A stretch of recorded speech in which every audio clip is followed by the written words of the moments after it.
حضرت امیر محمد اکرم آوان مدظلہ العالی دارالعرفان منارہ ضلع چکوال میں سالہ سال سے قرآن و حدیث کے اوپر خطابات کر رہے ہیں اور سلسلہ نقشبندیہ اویسیہ کے مطابق لوگوں کو ذکر الہی کی تربیت دے رہے ہیں۔ وہ قرآن پاک کی تفسیر ترتیب وار بیان کر رہے ہیں۔ تفسیر قرآن کو وہ موجودہ ملکی اور بین الاقوامی حالات کے مطابق بیان کرتے ہیں۔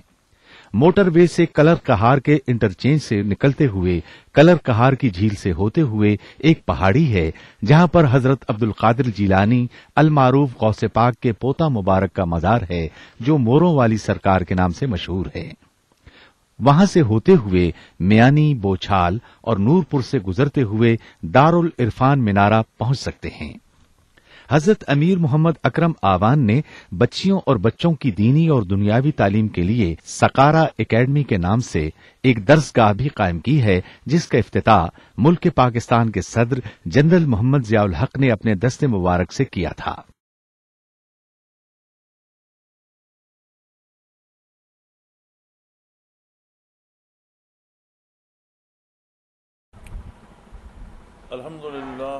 الحمدللہ رب العالمین والصلاة والسلام علی حبیبہ محمد وآلہ وصحبہ اجمعین۔ اعوذ باللہ من الشیطان الرجیم، بسم اللہ الرحمن الرحیم۔ والذین آمنوا اشد حبا للہ، وقال فی مقام آخر یحبهم ویحبونہ۔ اللہم سبحانک لا علم لنا الا ما علمتنا انک انت العلیم الحکیم۔ مولایا صلی وسلم دائما ابدا علی حبیبک من زانت بہ الرسول۔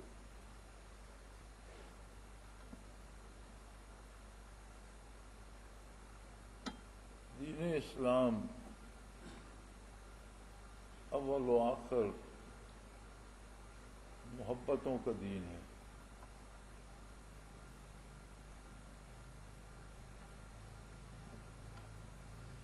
اور محبت ہی ایک ایسا جذبہ ہے جو انسان کو ضابطے، قاعدے اور اصول سکھاتا ہے۔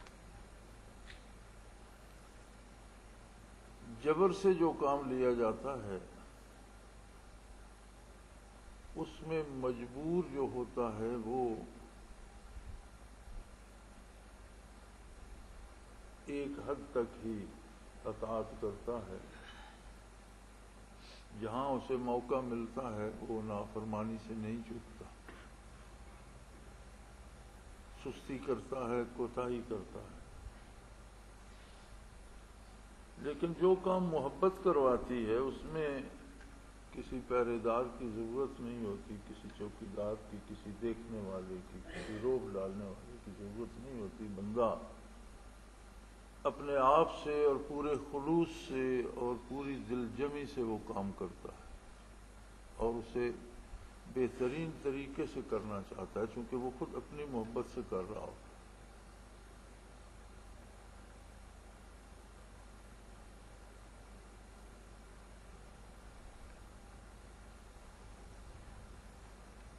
ہے۔ بنیاد اللہ سے محبت پر ہے۔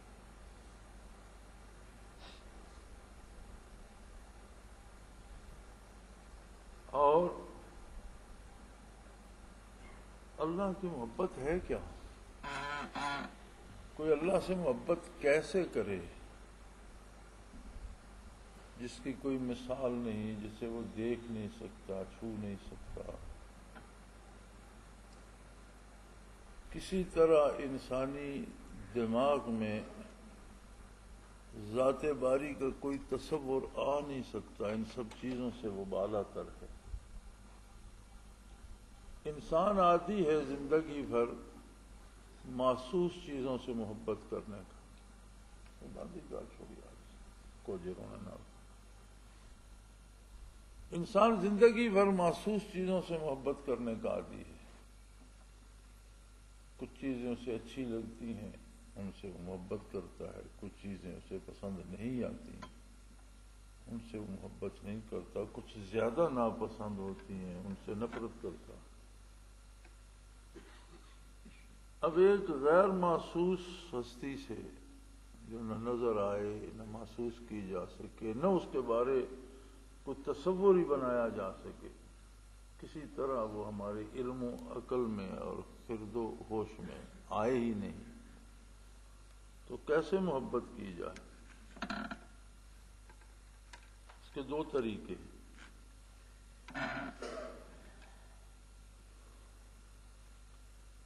بندے میں وہ حوصلہ ہی نہیں کہ اللہ سے محبت کر سکے، ہوتا یہ ہے کہ یحبہم و یحبونہ، جن سے وہ محبت کرتا ہے جواباً ان کے دل میں اس کی محبت۔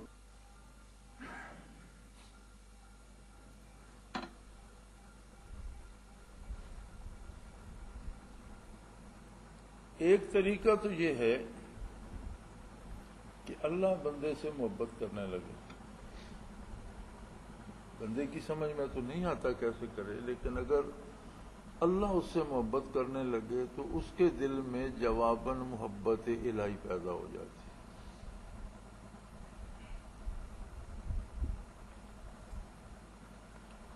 اللہ کیوں محبت کرنے لگے گا؟ کیا ضرورت ہے اس کو کہ ایک مشت غبار سے محبت کرے، ایک ادنا سی مخلوق سے پیار کرے؟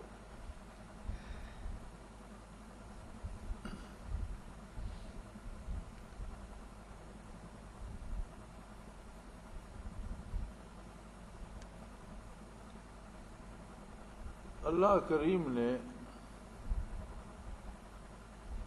آقا نامدار حضرت محمد الرسول اللہ صلی اللہ علیہ وآلہ آلہ وسلم کی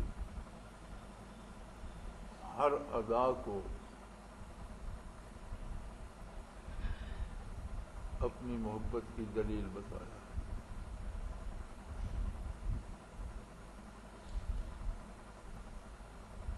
اب جو بندہ بھی خلوص دل سے نبی کریم صلی اللہ علیہ وآلہ وسلم کی اداؤں کو اپنا لے، اللہ اس سے محبت کرنے لگے۔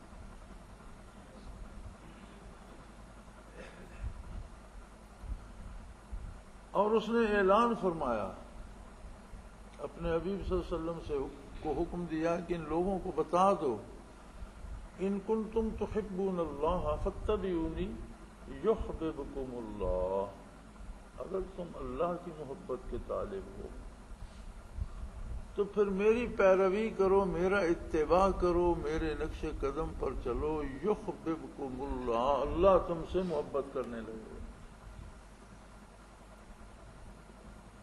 ایک اور بڑا سادہ اور بڑا آسان طریقہ اللہ سے محبت حاصل کرنے کا، جب اللہ محبت کرے گا یحبہم ویحبونہ، پھر اس کی محبت اتنی شدید ہوتی ہے کہ جواباً اللہ کی محبت میں بندے کو مبتلا کر دیتی۔ اسے نظر نہیں آتا لیکن وہ دیکھ رہا ہوتا ہے، اسے محسوس نہیں ہوتا لیکن وہ محسوس کر رہا ہوتا ہے۔ یہی تو مزہ ہے۔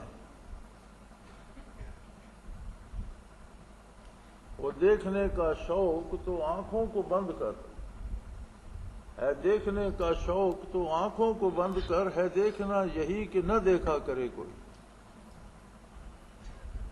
تو جب وہ محبت کرتا ہے بندے سے تو بندہ دیکھی ہوئی چیزوں سے زیادہ اس کی محبت میں مبتلا ہو جاتا ہے۔ اور اس کا آسان طریقہ کیا ہے؟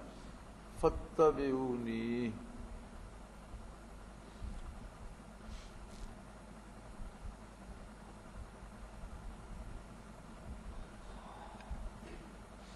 مشکوٰۃ شریف کی شرح میں ایک واقعہ نقل کیا گیا ہے کہ فرعون کے دربار میں ایک مسخرہ ہوتا تھا۔ اس نے حلیہ، بالوں کی داڑھی کی تراش خراش، لباس، ایک دو شاخی لاٹھی، سارا اس نے حلیہ موسیٰ علیہ نبینا علیہ الصلوۃ والسلام جیسا بنایا ہوا، اور موسیٰ علیہ السلام کی زبان مبارک میں لکنت،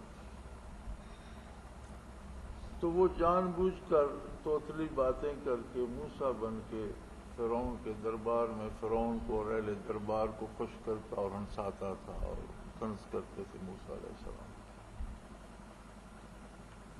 جس دن فرعون اور لشکر فرعون غرق ہوا تو موسیٰ علیہ السلام اور بنی اسرائیل کنارے پہ کھڑے دیکھ رہے تھے، تو سارا لشکر غرق کے آب ہو گیا، لیکن وہ مسخرہ کنارے پہ کھڑا۔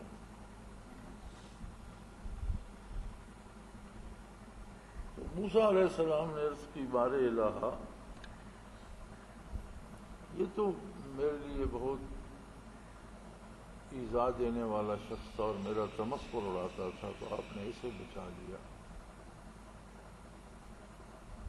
تو لکھتے ہیں کہ اللہ کریم نے فرمایا کہ نکلی صحیح لیکن موسیٰ بنا ہوا تھا، اس نکلی کو بھی میں نے فرعون کے ساتھ غرق کرنا گوارا نہیں کیا۔ یہ اپنا عذاب الگ بھگت لے گا، لیکن فرعون اور آل فرعون کے ساتھ اسے غرق کرنا میری غیرت میں گوارا نہیں۔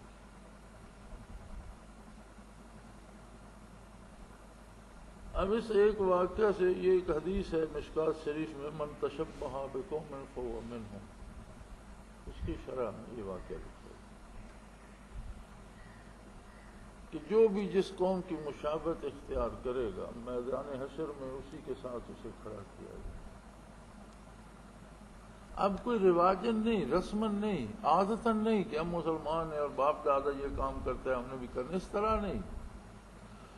سوچ سمجھ کر، جانچ پرکھ کر، پوچھ کر، پڑھ کر، جان کر کہ حضور علیہ الصلوۃ والسلام کون سا کام کس طرح کرتے تھے، میں بھی پورے خلوص دل سے اس طرح کروں۔ اگر کوئی یہ رویہ اختیار کر لے تو اسے محبت الہی نصیب ہے، اور جب اللہ اسے محبوب بناتا ہے تو از خود اسے اللہ سے محبت ہو جاتی ہے۔ ایک راستہ یہ ہے۔ دوسرا راستہ ہے محبت الہی کا، آسان، فوری، جس میں ایک لمحہ لگتا ہے، ایک آن لگتی ہے۔ وہ ہیں برکات نبوت، جو آقا انعامدار صلی اللہ علیہ وسلم سے کیفیات و برکات تقسیم ہے۔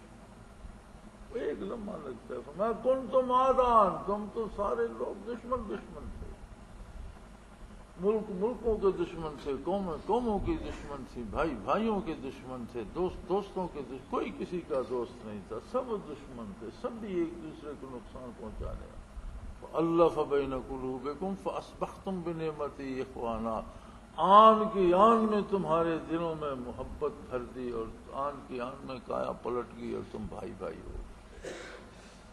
یہ ہے فیضان نبوت، برکات نبوت، نور نبوت۔ برکات نبوت دل میں در آئیں تو محبت کے چشمے ابل پڑتے ہیں۔ الف بین قلوبکم، تمہارے دلوں میں الفت پیدا کرتی ہے۔ اب وہ الفت خالق سے بھی محبت ہو جاتی ہے، مخلوق سے بھی محبت ہو جاتی ہے، دنیا کی محبت بھی رہتی ہے، آخرت کی محبت بھی ہو جاتی ہے۔ اور ایمان کی تو دلیل یہ ہے جو فرمایا والذین آمنوا اشد حبا للہ، ایمان کی دلیل یہ ہے کہ مومن سب سے زیادہ محبت اللہ سے کرتا ہے۔ محبتیں اور بھی کرتا ہے، اولاد سے محبت ہوتی ہے، مال سے محبت ہوتی ہے، جان سے محبت ہوتی ہے، دوستوں سے ہوتی ہے، لیکن جب بات اللہ کی آئے تو سب کچھ قربان کر دیتا ہے، اللہ کی محبت کو ہاتھ سے نہیں جانے دیتا۔ والذین آمنوا اشد حبا، بہت شدید محبت جو ہوتی ہے وہ اللہ کی ہوتی ہے، اس پہ سب کچھ نچھاور کر دیتا ہے، ساری محبتیں قربان کر دیتا ہے۔ اور یہ محبت الہی ہی اسلام ہے اور یہ دین ہے۔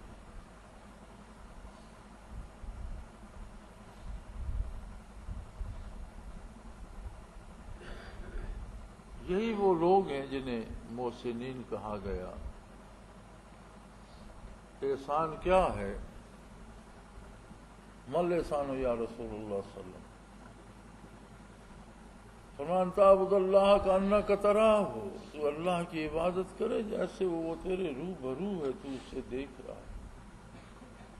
فَإِن لَّمْ تَكُن تَرَاهُ فَإِنَّهُ يَرَاكَ، كما قال رسول اللہ صلی اللہ علیہ وسلم۔ اگر یہ جرت پیدا، اتنی ہمت پیدا نہ کر سکے تو یہ یقین تو کم از کم لازمی ہے کہ وہ تو تجھے دیکھ رہا ہے۔ مقام احسان تو یہ ہے کہ تو خود کو اللہ کے روبرو پائے، اللہ کو تو دیکھ رہا ہو۔ آ گئی نا بات، نہیں دیکھ سکتا مگر دیکھتا ہے۔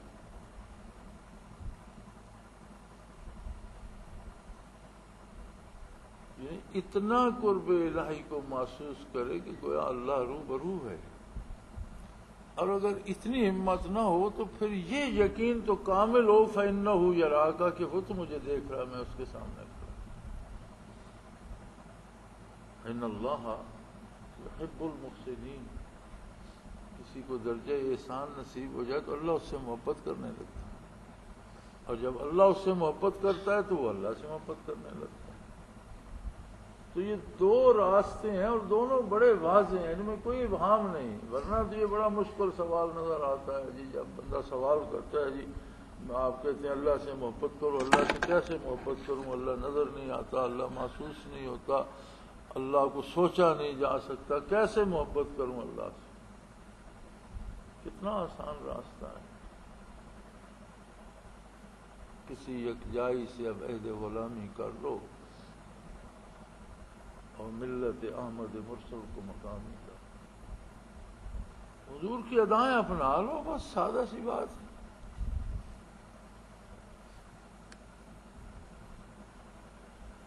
حضور کے ایک ارشاد عالی کا مفہوم ہے کہ زندگی میں کسی کی ایک تسبیح قبول ہو گئی، سبحان اللہ، الحمدللہ، اللہ اکبر، چھوٹے سے چھوٹی تسبیح، ایک تسبیح قبول ہوگی، اس کی نجات کے لیے کافی۔ ہم زندگی بھر سارا دن تلاوت بھی کرتے ہیں، نمازیں بھی پڑھتے ہیں، روزے بھی رکھتے ہیں، پھر ہمیں کیوں یقین نہیں ہوتا کہ میری نجات ہوگی؟ بڑی اس کے نماز کے بڑے بڑے ڈھیروں پر بخشش نہیں ہے، عبادت کے بڑے بڑے پہاڑوں پر بخشش نہیں ہے، بخشش تو اس کی پسند پہ ہے۔ کوئی ایک ادا پسند آ گئی،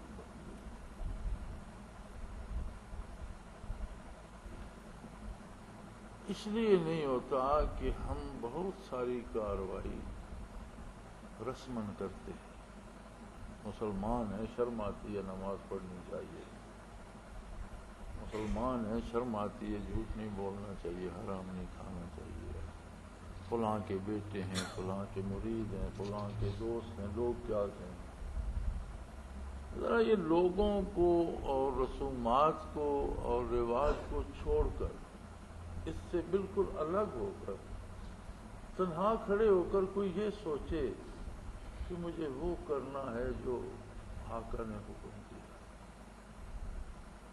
میری اور کوئی غرض نہیں، میری غرض صرف نبی کریم صلی اللہ علیہ وآلہ وسلم کی اطاعت ہے، بس بات ختم۔ کوئی مجھے اچھا کہے گا، کوئی مجھے برا کہے گا، مجھے اس کی کوئی پرواہ، لوگ کیا کہیں گے، مجھے لوگوں سے کچھ لینا دینا نہیں، نفع نقصان کیا ہوگا مجھے اس سے کوئی غرض نہیں، مجھے کرنا ویسا ہے جیسا محمد رسول اللہ صلی اللہ علیہ وسلم کرتے تھے۔ ان سارے علم غلم کو چھوڑ کر، اپنی ذات کو لے کر اور سامنے محمد الرسول اللہ صلی اللہ علیہ وسلم کی ذات ستودہ صفات کو رکھ کر 2 قدم چل کر دیکھیے اللہ کی محبت نصیب ہوتی ہے کہ نہیں۔ ان باتوں کو چھوڑ دیں نا، میں مسجد میں بیٹھا ہوں، میں اجتماع میں ہوں، میرے سامنے فلاں بزرگ ہیں، میرے ساتھ، چھوڑ دیں، کچھ بھی نہیں، میں کچھ بھی نہیں ہوں، میں کہیں بھی نہیں ہوں، مجھے کوئی برا کہے، مجھے کوئی سولی پہ لٹکا دے، مجھے کوئی نیک کہے، کوئی میرے ہاتھ چومے، مجھے کوئی فرق نہیں پڑتا۔ میرا مقصد صرف یہ ہے کہ میں زندگی میں آپ صلی اللہ علیہ وسلم کی ادائیں اپنا لوں، بس بات ختم، مجھے اور کوئی غرض نہیں۔ لوگ اچھا کہیں، برا کہیں، قید کر دیں، سولی پہ لٹکا دیں، زندہ رہیں، زندہ رہوں گا، مار دیں، مر جائیں، کوئی غرض نہیں ہے، صرف ایک غرض ہے پورے خلوص سے کہ میں حضور کی ادائیں اپنا لوں۔ کوئی کر کے دیکھے، محبت الہی نصیب ہو جائے۔ یغفر لکم ذنوبکم، جو برائیاں کر چکے ہو وہ بھی معاف کر دوں گا، جو گناہ ہو چکے ہیں وہ بھول جاؤ، معاف کر دے گا اللہ۔ اور یحببکم اللہ، وہ تم سے محبت کرنے لگے گا، تمہیں اپنا محبوب بنا لے گا۔ محبت الہی تو آسان کام ہے، مشکل اگر ہے تو اپنے آپ نے اپنے گرد جو بکھیڑے ذاتی بنا رکھے ہیں ان سے نکلنا مشکل ہے، بس اس سے آنا مجروح ہوتی ہے۔ ہر بندے کے دل میں ہے کہ میں بھی کچھ ہوں، جو میں کرتا ہوں اس کی کوئی اہمیت ہے، میں وہ سارا کچھ کیوں چھوڑ دوں، پھر میری حیثیت کہاں گئی؟ بس یہ جب تک میں اور میری ہے تب تک دوسری بات نہیں بنتی۔ یہ میں، میری، میرے، مجھے کیا کہیں گے، میرا کیا ہوگا، یہ باتیں نکل جائیں، الگ تھلگ یک و تنہا ہو کر صرف ایک کام کہ مجھے حضور علیہ الصلوۃ والسلام کی اداؤں کو اپنانا۔ کوئی ایک قدم اٹھائے تو اللہ اسے بڑھ کر اپنی محبت سے نواز دے گا، یا پھر کوئی ایسا خوش نصیب ہو کہ جسے وہ محبتیں نصیب ہو جائیں کہ جو قلب اثر سے قلوب مومنین کو نصیب ہوتی تھی۔ اللہ بین قلوبکم، تمہارے دلوں کو الفت سے بھر دیا۔ دو ہی طریقے ہیں، اور اگر دونوں نصیب ہو جائیں بندہ حضور علیہ السلام کی ادائیں بھی اپنا لے اور برکات نبوی صدری طریقے سے بھی سینہ بسینہ بھی نصیب ہو جائیں تو نور علی نور ہو گیا۔ اور سب سے بڑا بد نصیب وہ ہے جو یہ دونوں دوائیں کھا لے اور اسے پھر بھی شفا نہ ہو۔ سب سے بڑی بدبختی یہ ہے۔ مولانا تھانوی رحمۃ اللہ علیہ لکھتے ہیں کہ اہل اللہ سے دوری یا کسی ولی کو ولی نہ سمجھنا یا کسی ولی کا احترام نہ کرنا یہ کوئی باعث کفر نہیں ہے۔ ماننا نبی کا فرض ہے، کسی ولی کا ماننا فرض نہیں ہے، یہ کوئی کفر نہیں ہے۔ لیکن فرماتے ہیں ایسے لوگ مرتے ہیں عموماً کفر ہی پر، مفضی الی الکفر ضرور ہے۔ اہل اللہ سے دوری آہستہ آہستہ ایمان سے بھی خالی کر دیتی ہے، معلوم کر۔ مولانا لکھتے ہیں مرتے کفر ہی پر ہیں اگرچہ یہ کفر نہیں ہے۔ تو یہ دونوں نسخے کھا کر بھی شفا نہ ہو، اس کا مطلب ہے کہ بندے نے کوئی ایسا جرم کیا ہے جسے اللہ معاف نہیں کرنا، کوئی ایسی بد پرہیزی ہوئی ہے جس سے شفا ممکن نہیں، کہ ایک ان میں سے دونوں نسخے جو ہیں وہ جان بچانے والے ہیں، پہلا بھی دوسرا بھی، اور جہاں دونوں جمع ہو جائیں تو بندہ بالکل اس کی صحت تندرست ہو جانی چاہیے،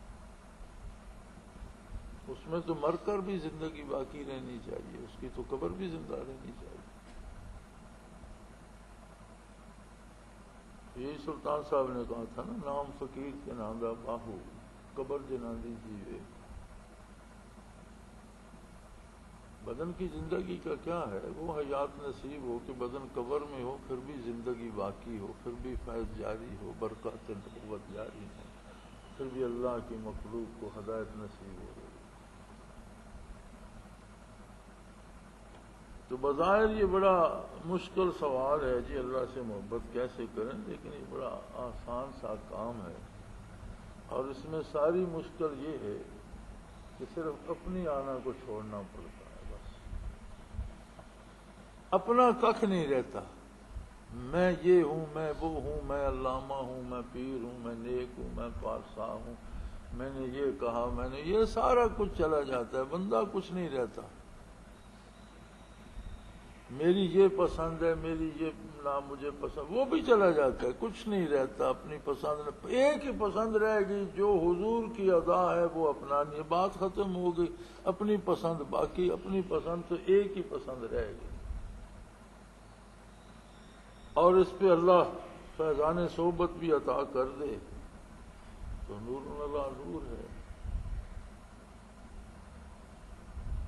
اور ایک میری بات یاد رکھیے گا، الحمدللہ ہمیں بہت بڑا اللہ کا احسان ہے، ہم پر بہت بڑا فائدہ ہے ہمیں کہ ہم موروثی طور پر مسلمان ہیں، لیکن اس کا ایک نقصان بھی ہے۔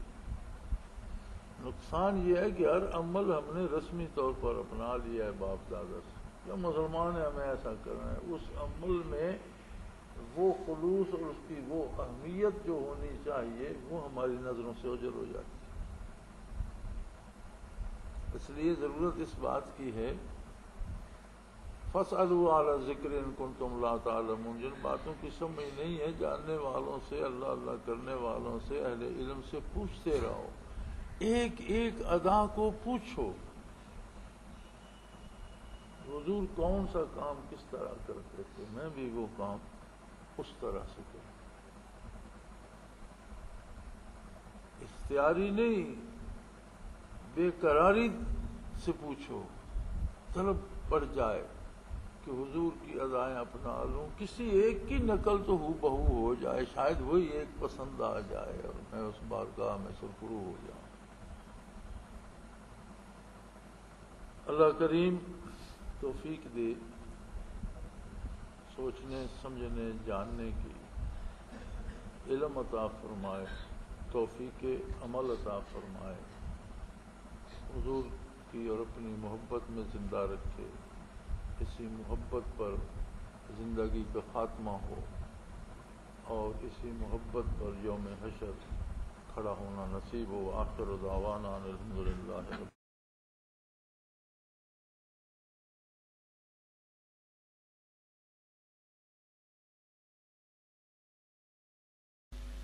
وہ تمام احباب جو اسلام کی طلب رکھتے ہیں ان سے گزارش ہے کہ دارالعرفان منارہ ضلع چکوال میں امیر محمد اکرم آوان صاحب کے خطابات سے مستفید ہوں۔ وہ ہر جمعے کو نماز سے پہلے بیان فرماتے ہیں۔ ہر ماہ کی پہلی اتوار کو ماہانہ اجتماع ہوتا ہے جس میں آپ خصوصی خطاب فرماتے ہیں اور پاکستان کے چاروں صوبوں سے احباب اس اجتماع میں شرکت کرتے ہیں۔ اس کے علاوہ یہاں سال میں 2 مرکزی اجتماعات بھی ہوتے ہیں، ایک رمضان المبارک میں اعتکاف کا اجتماع اور دوسرا جولائی اور اگست میں 40 دن کا اجتماع ہوتا ہے جس میں روحانی تربیت کی جاتی ہے۔ لا الہ کی تیغ کاٹے گی اندھیرے کا گجر، گنبدے خضرا سے روشن ہوگی پھر اپنی سحر، اپنا خون سیماب دے کر اتنا ہم کر جائیں گے، نام آقا کا چمن میں پھر رقم کر جائیں گے۔